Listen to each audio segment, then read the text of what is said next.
24వ అధ్యాయము ఒక్కసారి 49వ వాక్యాన్ని మీరు చూడండి.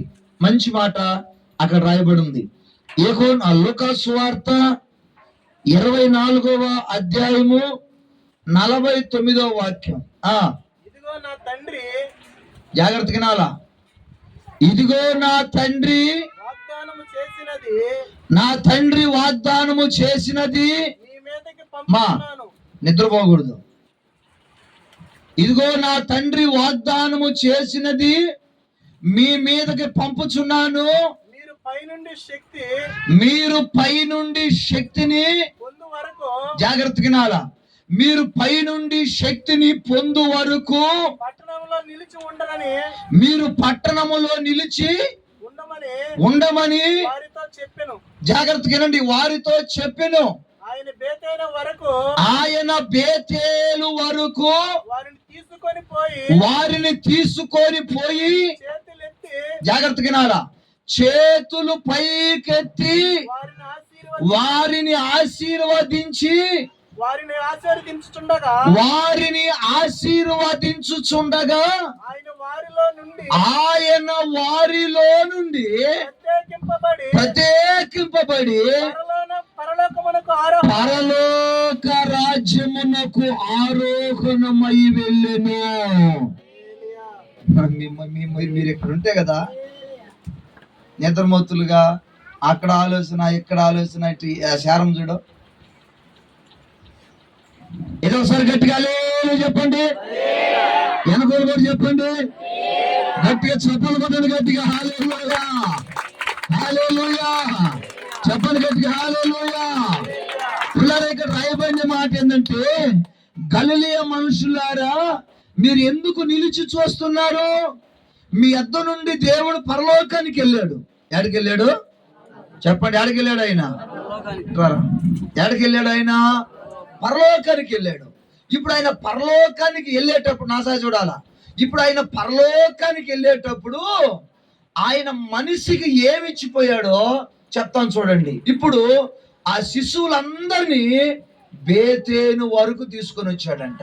ఇప్పుడు వాళ్ళందరిని అక్కడ పోగు చేశాడంట. ఇదే విధంగా వాళ్ళందరిని అక్కడ పోగు చేసి ఇప్పుడు ఆయన చేతులు పైకి ఎత్తాడంట. యశోబన్న ఏం చేశాడంట? చేతులు పైకెత్తి వారిని ఆశీర్వదించుచుండగా, వినాలా, వారిని ఆశీర్వదించుచుండగా ఆయన వారి మధ్యలో నుండి పరలోకమునకు పోయెను. చప్పలు కొట్టి అనుకోలు గట్టిగా హల్లెలూయా హల్లెలూయా హల్లెలూయా. ఇప్పుడు మీకు అర్థమై ఉంటుంది అక్క, ఇప్పుడు యేసు ప్రభు పరలోకానికి పోతా పోతా మనలను అనాదిగా వదిలిపెట్టి పోలా. ఇప్పుడు యేసు ప్రభు చూడు ఏడేండ్రా బాగుపడతావా. ఇప్పుడు యేసు ప్రభు పరలోకానికి పోతా పోతా మనల్ని గాయపరిచి పోలా. ఇప్పుడు యేసు ప్రభు పరలోకానికి పోతా పోతా మనల్ని తోసేసి మనల్ని నెట్టేసి వెళ్ళిపోలా. అందుకని కొంతమంది భార్యాభర్తలు వినాలా, ఎవరైనా ఇంట్లో చనిపోయారు అనుకోండి, ఇప్పుడు ఆ ఏడుస్తున్న భర్త లేదా ఏడుస్తున్న భార్య అంటది, అయ్యా నన్ను నా పిల్లల్ని అనాదిగా వదిలిపెట్టి వెళ్ళిపోయావు కదయ్యా. మీరు ఇప్పుడు వినలే వార్త, ఈ బిడ్డల్ని నేను ఎట్ట సాకాలయ్యా, ఈ ఇల్లు వాకిలు నేను ఎట్ట సాకాలయ్యా, ఏందయ్యా మమ్మల్ని అనాదిగా వదిలిపెట్టి వెళ్ళిపోయావేందమ్మా. విన్నారమ్మా? ఇప్పుడు మన తండ్రి పరలోకము నుండి భూలోకానికి వచ్చి మన కొరకు గాయపరచబడి, మన కొరకు చంపబడి, మన కొరకు సమాధి చేయబడి, సమాధిలో నుండి లేచిన దేవుడు పరలోకానికి పోతా పోతా మనలను అనాదిగా వదిలిపెట్టి పోలా అని అర్థమైందనా? ఏం చేశాడు? అనాదిగా వదిలిపెట్టి వెళ్ళిపోవాలి. ఆయన మన దగ్గరకు వచ్చి ఆయన చేతులు ఎత్తి మనలను ఆశీర్వదించాడు. అందుకనే బైబిల్లో ఒక మంచి మాట ఉంది, మనమంట ఆశీర్వాదానికి వారసులమంట. హల్లెలూయా. చాలా మంది అంటారు పిచ్చోళ్ళు, ఏమంటారు?